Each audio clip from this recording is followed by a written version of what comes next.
Hi guys! Welcome to my YouTube channel. ఎప్పుడూ ఒకటేలాంటి regular దోసలు కాకుండా ఇలా healthy, protein rich multigrain dosa try చేయండి. మీకు చాలా నచ్చుతుంది అండ్ చాలా ఫిల్లింగ్‌గా కూడా ఉంటుంది. 1 కప్ ఎర్ర కందిపప్పు వేసుకోండి అండ్ 1 కప్ పెసలు గూడా వేసుకోండి. అండ్ 1 కప్ మినపగుళ్ళు కూడా వేసుకోండి. అండ్ 1 కప్ మినపగుళ్ళు వేసుకున్న తర్వాత 1 కప్ కీన్వా కూడా వేసుకోండి. అండ్ 1 కప్ రాజ్మా కూడా వేసుకోండి. అండ్ 1 కప్ వైట్ శనగలు అండ్ 1 కప్ అలసందలు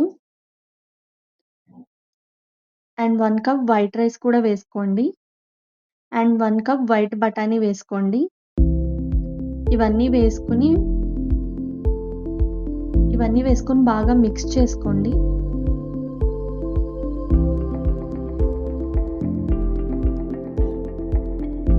అండ్ 1 టీ స్పూన్ మెంతులు వేసుకొని బాగా వాష్ చేసుకోండి. అండ్ బాగా వాష్ చేసిన తర్వాత వాటర్ వేసుకొని సోక్ చేయాలి. 8 అవర్స్ సోక్ చేసి అండ్ పక్కనుంచుకోండి. అండ్ మార్నింగే స్మూత్ కన్సిస్టెన్సీ వచ్చే వరకు బ్యాటర్‌ని రెడీ చేసుకొని అండ్ 8 అవర్స్ ఫర్మెంట్ అవ్వాలి. పిండి ఫర్మెంట్ అయితేనే మీకు దోస అనేది క్రిస్పీగా వస్తుంది.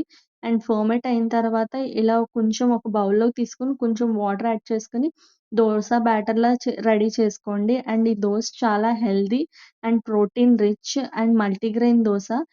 కొంచెం సాల్ట్ ఏసుకొని అండ్ ఒక దోస తిన్నా కూడా మీకు చాలా ఫిల్లింగ్‌గా గూడా ఉంటుంది. డైట్ చేయడం అంటే కడుపు మార్చుకొని ఏం తినకుండా హెల్త్ ఇష్యూస్ తెచ్చుకోకండి. ఇలాంటి హెల్తీగా తినండి అండ్ ఫిల్లింగ్‌గా కడుపు నిండా తిని అండ్ ఎక్సర్సైజ్ చేయండి. మీకు చాలా నచ్చుతుంది ఈ దోస. మీకు నచ్చితే ట్రై చేసి ఎలా ఉందనేది కామెంట్ చేయండి.